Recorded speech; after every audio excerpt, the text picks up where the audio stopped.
दोस्त भाइर जिगिर वन था थी माई टीवी जेको नेटवर्क आहे उहो रुस्तम लखजो आहे ऐं मुंहिंजे लाइ इहो वॾो एज़ाज़ आहे।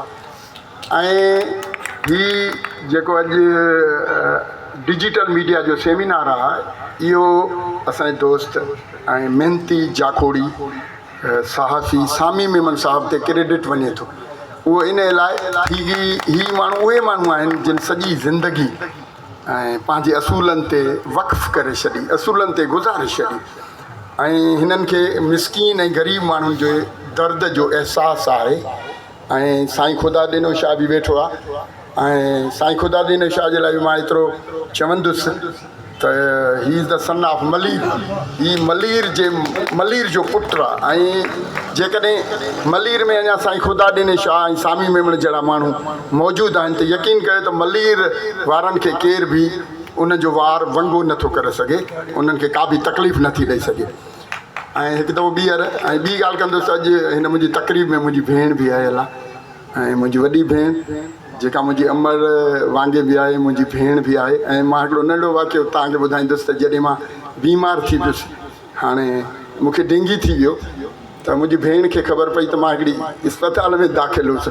उहा आई ऐं मूंखे ईअं खणी वई जीअं पंहिंजे पुट खे माण्हू खणंदो आहे ऐं 9 रातियूं ऐं 9 ॾींहं उन मुंहिंजी भेण मूंखे ICU में दाख़िल करायो ऐं पंहिंजे झोलीअ में जीअं पुट खे माण्हू रखंदो आहे, जीअं औलाद खे रखंदी आहे, ईअं मुंहिंजी भेण मूंखे मुंहिंजी ज़िंदगी बचाइण लाइ वॾी कोशिशि कई।